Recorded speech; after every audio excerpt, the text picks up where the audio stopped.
સુવિધા કેન્દ્ર ઝડપાઈ ચૂક્યું છે। મામલતદારે પોલીસની હાજરીમાં અહીં રેડ કરી હતી। જલારામ કોમ્પ્લેક્સમાં આવેલા ભગવતી કન્સલ્ટન્ટમાંથી અહીં નકલી કેન્દ્ર મળી આવ્યું છે। 1.5 વર્ષથી ચાલતું હતું અહીં નકલી જન સુવિધા કેન્દ્ર। અહીં સરકારી ડોક્યુમેન્ટ બનાવવામાં આવતો હોવાનો પણ દાવો થઈ રહ્યો છે।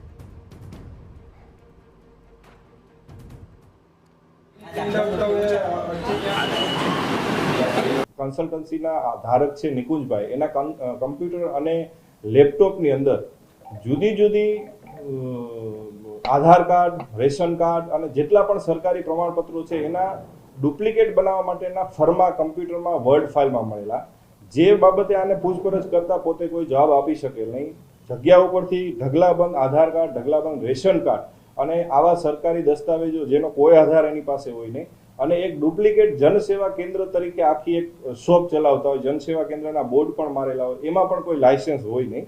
જેથી આ બાબતે પૂછપરછ કરતા કોઈ જવાબ ન દેતા આ બધા ડુપ્લિકેટ હોય એવું પ્રસ્થાપિત થતા મામલતદારશ્રીએ કાપોદ્રા પોલીસ સ્ટેશનમાં ફરિયાદ નોંધાવેલી, આઈપીસી 465-68 અને આઈટી એક્ટ મુજબની ફરિયાદ નોંધેલી છે અને આરોપીને કોર્ટમાં રજૂ કરી અને તારીખ 26 માર્ચ સુધીના આરોપી હાલ રિમાન્ડ હેઠળ છે।